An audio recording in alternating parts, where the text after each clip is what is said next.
When things come up that don't jive with what you have written into your life story to protect yourself, you sometimes have to dig deep to figure it out. Sometimes you just fill in the blanks. And sometimes the reality of those blanks come to the surface with glaring detail when a door is opened. A vault is described as a room or chamber used for storage. We all have them. Every single one of us. Maybe it's your house, a storage unit, a closet, a safe. We've all got things stored in these vaults. Collections, pictures, paperwork, furniture. Your favorite pair of pants from 10 years ago that you're hoping to someday fit into again. You know what I'm talking about. It's all just sitting there in a vault somewhere. And hopefully, if it's your vault, you know where it is. Maybe you even know what's in there. Maybe. That isn't always the case. Some of us have emotional vaults, and those are something different entirely. Well, they function the same, essentially. It's a room for storage. It's just located in your brain. Depending on what you have in there, security might be lax. You can pop in there, retrieve whatever you're storing at a moment's notice. All you have to do is open a door. Other vaults, though, they might be a little different. Maybe you locked something in there, threw away the key, welded the door shut, and launched that baby overboard into the Mariana Trench of memory, hoping like hell that you never see it again. I had one of those. And actually, this week I found another. Something that I've learned about myself is that I'm very good at finding things that I've lost. Anyway, back to my vault. I turned into a safe.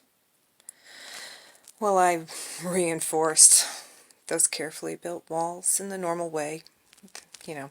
Addictions and bad choices. Polished it to a shine with a dose of fear. Vaulted that thing overboard. Tried to drown out the memory of it with noise. So much noise. So many regrettable CD purchases. And then I ran as far as I could. At least as far as I could on an 18-year-old's budget.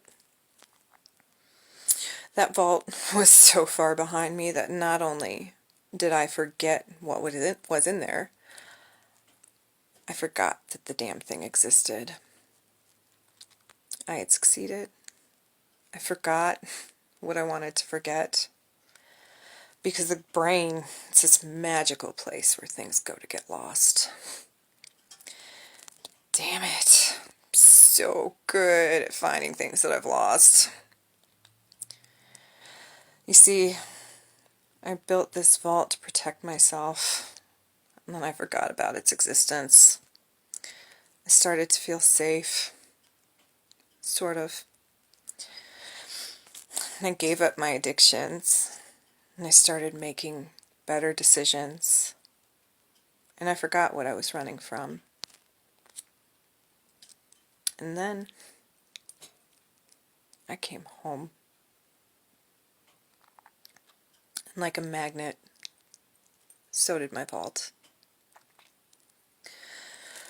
It didn't open right away. I kind of knew it was there. I had this nagging feeling like I was forgetting something.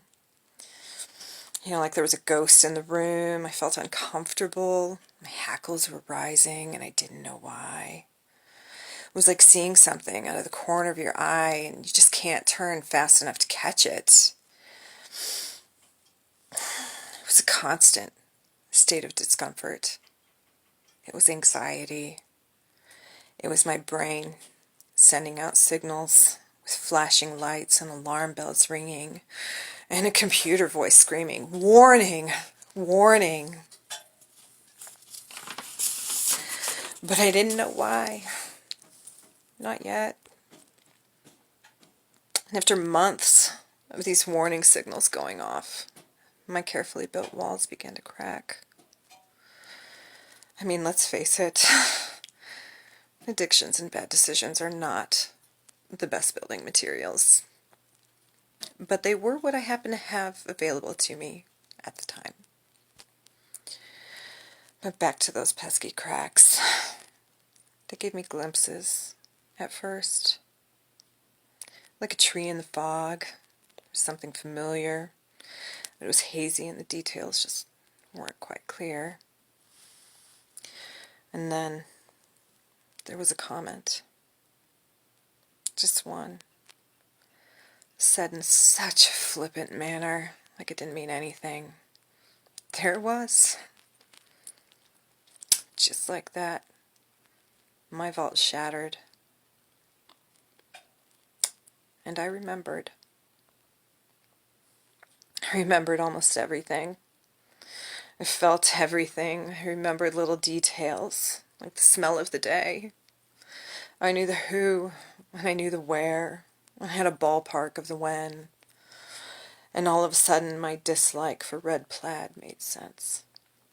And I knew why I could never relax enough to enjoy a massage.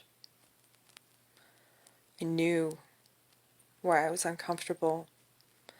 I knew why my brain was sending out the warning signals and the flashing red lights. And I knew why I wanted to run.